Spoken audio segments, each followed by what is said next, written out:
All right. A pleasant good evening. It's almost 12 midnight and it's about 4 minutes after the hour of 11 p.m. Today, this writing is so fine here. Let me see. Uh, the 15th, yeah, the 15th of March. So we are marching along on the 15th day, Friday, the 15th of March. Well, I'm home and I'm just about to go and rest my head, take a good night's sleep, and pray for guidance during the night for me and all those who wish to take their good night's sleep so that we can be up in the morning and give praise and thanks for the night. Well, I was viewing the flight of the unfortunate plane that crashed, the Ethiopian plane crash. All 157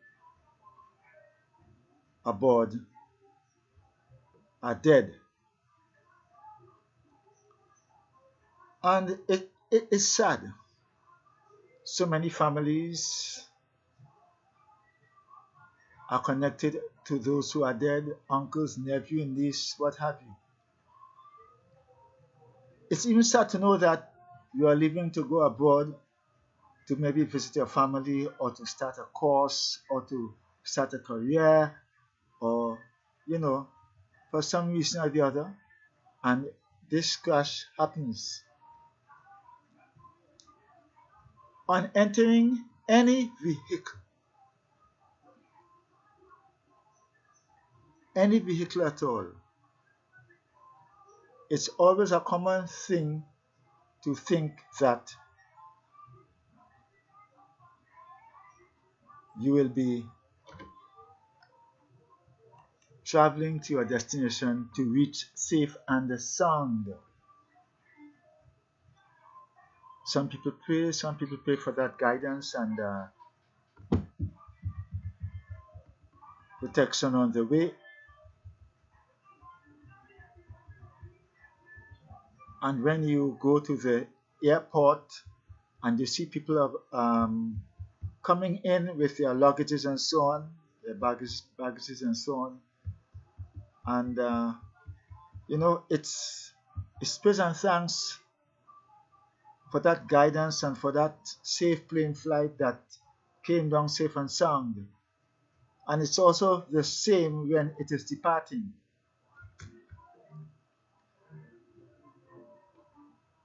The same goes also with a person when a person boards a taxi or bus or something like that.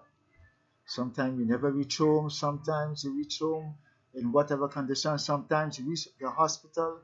Many things can happen, and that is why I have said that whenever you leave your home, to return home, you pray, you give your wife or your children a kiss, or anybody who's around in the family, even neighbors and all, they're passing good morning, well, until later, by the will of the Most High, whatever. But on viewing the very sad crash of that plane, and even a plane of that same kind before, I remember about 35 years ago, because I am approaching 71 years in just about 2.5 months' time. So I remember roughly about 35 to 40 years ago, knowing the kind of person I am and knowing that I am always looking for a way out or a way to assist or to prevent, because the good old saying is that prevention is better than cure. I came up with an idea around that time, as I've said before, about 35 to 40 years ago, that why should we, especially in these times, why should we be so, how to put it, so sad Why should it be such a mournful thing that sometimes people are departing and people cry and so on, and and they pray, and sometimes they'll call and ask if you reach safe or whatever it is. Now I'm talking about plane, right? It's always good to know that we have reached safe, and whenever the person calls and says, well, we landed safe and so on, it was a smooth flight. It's a great relief, because you know what happens sometimes. But then in these modern times, I am saying, is there any prevention? Is there anything to avoid a plane crash? So about 35 to 40 years ago, I remember I came up with an idea. The idea is that while the plane is in the air, should anything be threatening towards the safety of the plane and its passengers, there should be air pressure balloons. I repeat, air pressure balloons, something similar to the air pressure balloon that inflates whenever the car crashes to avoid you from slamming your head and face and everything through the windscreen, and that in return factors your brain pop your neck and you die or something like that, right? So why shouldn't there be air pressure balloons, so that in case there is imminent danger, these balloons are released above the plane, connected to the plane, and as the plane goes along, according to the pressure that is put into these balloons, the plane will be able to come to reach some place where it can land safely, maybe nearest airport or something like that. And even if it's in the sea, the plane can go down, and according to the amount of pressure on the balloons, it will be able to maintain the plane on the sea without the plane sinking. Or when these balloons are inflated, everything is being turned off, the engine of the plane is being turned off, and in some way or the other, these balloons can be manipulated or be controlled in such a way so that it brings the plane down and it can land softly on some safe place. Now here's a drawing. I cannot draw so good, but here's a drawing. I don't know if you can see it. Oh yes, this is the plane here, and the plane, on top of the plane there's a balloon or balloons, according to that is being air pressured over the plane to keep the plane, to control the plane. Alright, those balloons are something like a parachute, where the plane can be controlled and make a safe landing. The same goes also for a boat. If the boat is in trouble, those balloons, those air pressure balloons, can be inflated, and the strength of the air pressure balloon or balloons should be strong enough to keep the boat afloat from sinking. In other words, there should be some sort of technicality to control the balloons, the pressure on the balloons in such a way to keep the boat afloat. And there should be some sort of technicality to control the balloons over the plane in such a way to keep it afloat, to keep the plane afloat in the air, or in some way to allow the plane to land safely. So what I'm saying is that should there be any imminent danger, any threat to the lives of the passengers and also to the plane, that a button is being pressed, and there's the air pressure gauge that tells you how much air pressure is in the balloon, and if not one balloon, two balloons, according to how it is assembled on the plane, that the balloon will maintain the plane in the air, and then the plane could be landed safely. I don't think that is impossible in these modern times. Two balloons connected, um, the balloon should be connected from the two ends of the wings, the head of the plane, the tail of the plane, so there should be a balance. I cannot think that that is impossible, that that cannot be done. And the pressure in the balloon should be in such a way so that if the plane wants to continue to fly, it can fly along until there's a safe landing spot for it. Or if it is imminent danger, where the plane could be on fire, well then the balloon, the air pressure in the balloon should be regulated in such a way so that it can land the plane softly.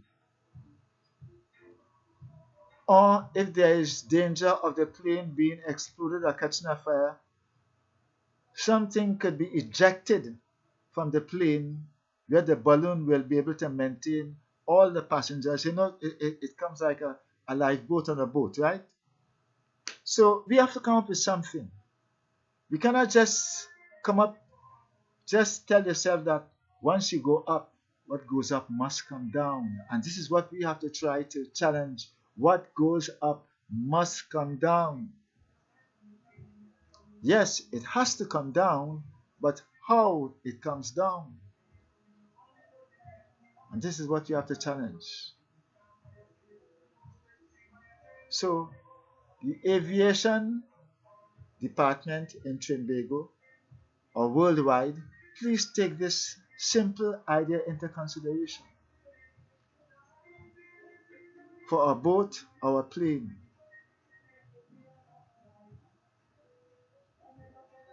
or maybe in time to come, we will have some mobile airports where there can be airport landing, maybe an area wide enough that can be floated into the air. So whenever there's trouble with the plane, that wide enough area can be directed towards the plane, and the plane lands on it and it comes down. Well, that will be left to see in years to come. Something has to be done, because even though a plane or some other plane is being flown to that airplane that is in trouble, aircraft that is in trouble, it's hard for it to save it. I mean, there isn't any technicality in which that the passengers could be transferred from one plane to a next plane. I cannot recall seeing that except in movies, and I know most of these movies are not real. Something has to be done. Something has to be done.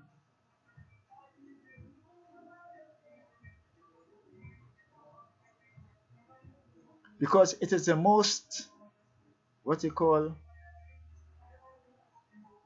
it is the vehicle that people travel by mostly due to the swiftness, the speed, and you can go from here to England in a short space of time, comparing to the cruise ship or traveling by sea. It will take a longer time.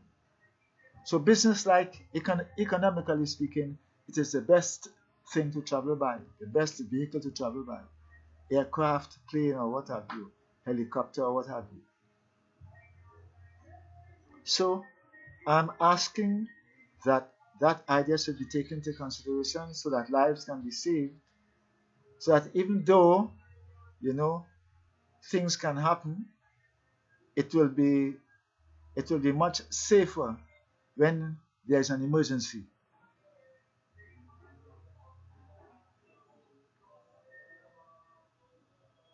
I traveled by plane once when I left here in 1991, and my twin sister, invited me to come to England to spend some time with her.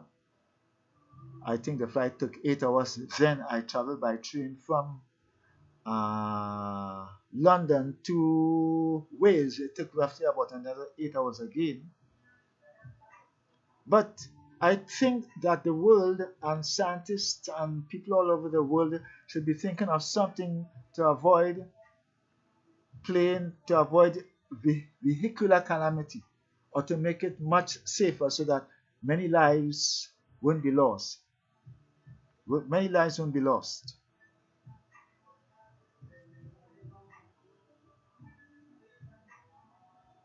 Something should be done. Or should there be some sort of pressure under the plane so that anything happens, you release that pressure and it keeps the plane up from under the plane, Shh. Something. Scientists all over the world, not just scientists, anybody who has an idea that could avoid, because we are approaching a time when if I can stay in my home and communicate with somebody thousands of miles away and see that person, well, then why it is that we still have plane crashes so dreadful, so horrible, so that all aboard 157 and even more died? Is it possible that a minority could have passed away and the majority saved? Yeah, yes, sometimes it happens. Sometimes it happens. It's according to the nature of the crash, what happens, how it happens, when it happens on the plane. But I was viewing that plane, and that plane, the Ethiopian plane, took a nosedive, and I heard people. I was just viewing it on the internet here. Heard people screaming because the plane all of a sudden took a nosedive, and passengers were not having their seat belts because they were relaxed. The plane was on a level, and it took a nosedive all of a sudden. So I heard screaming in the plane. I could imagine. I could imagine. I could imagine. I saw a movie about a plane that crashed under the sea. And when the plane crashed under the sea, the passengers it was so far under the sea that they could not get help. So these people have to stay under the sea and realize that water is coming into the plane, that in just a few minutes' time they'll be drowned, or the plane will explode, or the pressure of the sea will break the glass. And I know some years ago a plane crash took place somewhere off Grenada, and there were some beauties on it. Those some beauty show contestants, and that's it. And some people tell you something. I think the plane was roughly about 8 miles underwater. And whenever a sea is so deep, about 5 to 8 miles, it's very difficult to save a plane that has sunk and reached the bottom of that sea, especially where the water is rough, especially where there are, things like valleys and all those things under the sea.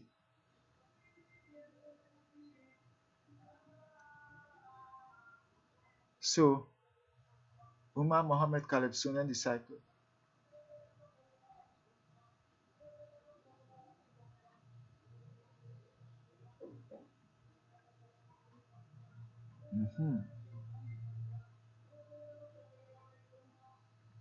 something should be done.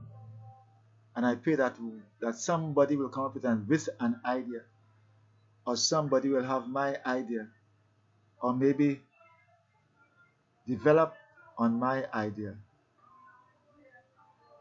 so that we'll have a better future when traveling. Nothing is free from destruction that man has made, but it can help save lives whenever heads come together. Have a good night. Thank you very much, all those who are listening. Umar Muhammad, Calypsonian disciple.